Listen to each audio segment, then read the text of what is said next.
क्या था revenue? Money earn during cost plus profit या money earn during the sale, बहुत सारा डेफिनेशन हो सकता है, ठीक है। तो अब थोड़ा इस चीज को आगे बढ़ाते हैं और जानते हैं कुछ रिलेशनशिप्स के बारे में। तो रिलेशनशिप्स के बारे में जानना है? नहीं। ये तो जानने के लिए बहुत एक्साइटेड रहोगे तुम लोग, लेकिन ये रिलेशनशिप टीआर, एमआर और एआर का होगा। किसका किसका? टीआर, एमआर और एआर, ठीक है। अब देखो यहाँ क्या है, जैसे मान लो अभी हमने समझा था कि अगर किसी चीज का प्राइस कांस्टेंट होगा या एआर कांस्टेंट होगा तो AR is equal to P हो सकता है, AR is equal to price हो सकता है। जैसे मान लो किसी चीज का प्राइस कांस्टेंट है कितना? 50 रुपीस, तो मान लो 3 गुड्स बेचे हम लोग, ठीक है।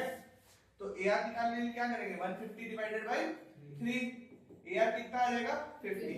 इसे क्या सीखे? AR is equal to P, P is equal to AR, जो यहाँ पे मैंने लिख के रखा है, ठीक है। टीआर का फॉर्मूला पढ़े थे प्राइस इनटू क्वांटिटी, क्या पढ़े थे? Price into quantity. तो प्राइस इनटू क्वांटिटी ना लिख के हम इसको एआर इनटू क्वांटिटी लिख सकते क्या? कोई दिक्कत नहीं। तो उसके फॉर्मूला था मार्जिनल रेवेन्यू का। मार्जिनल रेवेन्यू क्या था? एक एडिशनल सेल पे हमको उससे कितना पैसा मिल रहा है, ठीक है, दैट इज मार्जिनल रेवेन्यू। अब ध्यान से देखना, अगर मैं तुम लोग से पूछूं टीआर निकालने का तरीका, तो क्या था? एआर इनटू क्यू, निकाल के बताओ।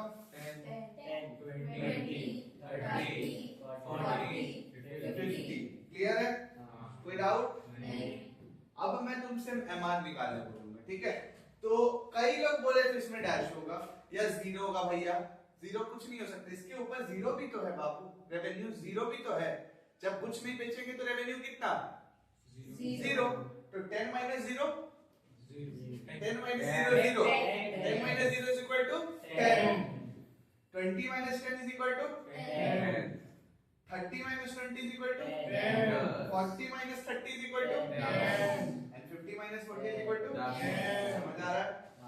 तो इसका कहने का मतलब है अगर कभी भी प्राइस कांस्टेंट रहेगा, प्राइस अगर कांस्टेंट रहेगा तो एआर और एमआर क्या होगा? एआर और एमआर इक्वल तो होगा और कांस्टेंट भी रहेगा, ठीक है। प्राइस कांस्टेंट मतलब AR is equal to MR. समझ में आ रहा है? दिख रहा होगा टेबल से 10 10 10 10 10 10 10 10, ठीक है। और साथ ही साथ जब ऐसा केस आएगा तो हमेशा देखना जो तुम्हारा टोटल रेवेन्यू होगा वो इक्वल मार्जिन से बढ़ेगा, जैसे 10 20 30 कॉन्स्टेंटली इंक्रीज करते रहेगा। समझ आ रहा है? थोड़ा ग्राफ देख ले इसका, आज जो ग्राफ देखते हैं, ठीक है। तो जब भी टोटल रेवेन्यू की बात करेंगे तो ग्राफ बनाओ, ठीक है। एक साइड क्या लेंगे? रेवेन्यू, क्या लेंगे? रेवेन्यू, ठीक है। और इधर क्वांटिटी मान लो। क्लियर है? अब मुझे बताओ टोटल रेवेन्यू क्या हो रहा है?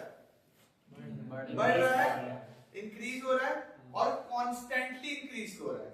कैसे इंक्रीज हो रहा है? कॉन्स्टेंटली, ऐसे। क्लियर है? यही ग्राफ बनेगा। ये किसका हो गया? टीआर का। और हाँ बस इतना पता है, टीआर के ग्राफ में कोई डाउट नहीं है। एमआर का ग्राफ कैसे बनेगा? तो इसको मैं रख करता हूं एक बार, रुक जाओ, ठीक है। टीआर का ग्राफ समझ में आया? एमआर कांस्टेंट था ना, कैसे बनेगा? और एमआर तो एआर के इक्वल होता है, तो MR is equal to AR, line तो यही होगा दोनों केस में। तो ग्राफ समझ में आ रहा है दोनों का? कैसे बनेगा? समझ आया? तो इन दोनों ग्राफ में आई थिंक प्रॉब्लम नहीं होगा, इस टेबल में और इस ग्राफ में कोई प्रॉब्लम नहीं है आप लोगों को।